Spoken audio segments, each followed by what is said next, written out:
दुनिया भर से अनोखा और कामयाब कारोबार। यूक्रेन में यूं तो बेरोजगारी और गुर्बत अरूज पर है, मगर वहां के रहने वालों ने एक ऐसा कारोबार शुरू किया जो एक आम औरत या खानदान के मुकद्दर बदल कर रख देता है।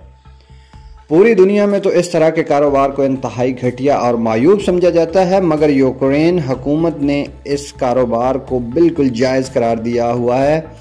ये कौन सा कारोबार है जिसमें हज़ारों डॉलर एक साथ और माहाना तकरीबन $3000 वजीफे के तौर पर दिए जाते हैं।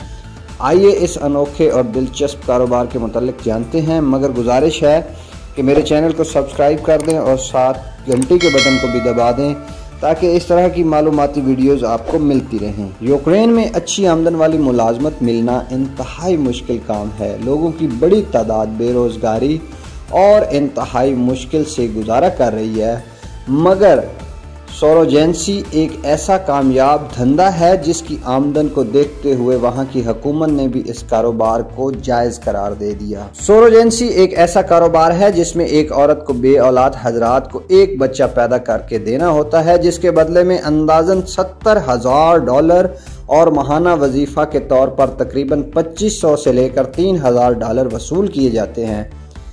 मगर ये बच्चा यूक्रेन के लोगों के लिए नहीं, दुनिया भर से बे औलाद हजरात यूक्रेन का सफ़र करते हैं जिनका मकसद बच्चा अडॉप्ट करना होता है। मगर कमाल का कारोबार है जो बड़ी कानूनी महारत से किया जाता है। 2002 में यूक्रेन के वजीर सेहत ने कानून साज असम्बली में बिल पेश किया जिसे आसानी से मंजूर कर लिया गया और सोरोजेंसी को लीगल करार देकर मुल्क की जवान और खूबसूरत लड़कियों को इजाज़त दे दी गई कि वो दुनिया भर के बे औलाद हजरात से बच्चा पैदा करने का मुआहदा कर सकती हैं।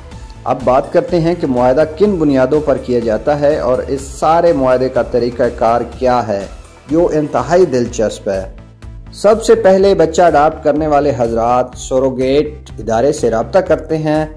सरोगेट इस जोड़े को उन औरतों से मिलवाता है जो इस काम को सरअंजाम देने के लिए रजामंद होती हैं। फिर उनके माबैन एक एग्रीमेंट तय पाता है जिसके मुताबिक ये फैसला किया जाता है कि औरत कौन सा तरीका अपनाती है।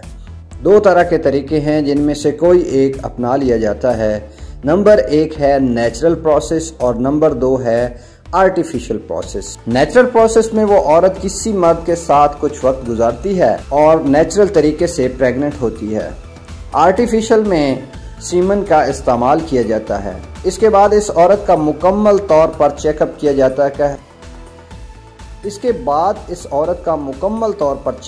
जाता है कि इस औरत को HIV या हेपेटाइटिस B, C वगैरह जैसी बीमारियां तो लाहक नहीं हैं।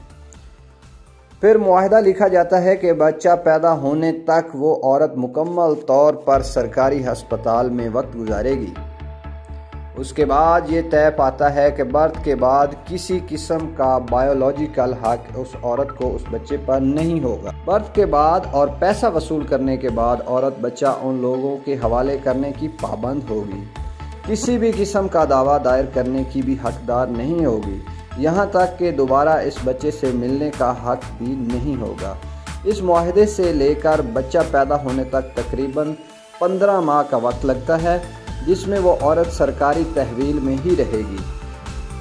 इस तरह के कारोबार को इंडोनेशिया और भारत में भी शुरू किया गया, मगर इंसानी हकूक़ की पामाली को मद्देनज़र रखते हुए इस पर पाबंदी आयद कर दी गई। उम्मीद करता हूँ कि आपको मेरी ये मालूमाती वीडियो पसंद आई हो।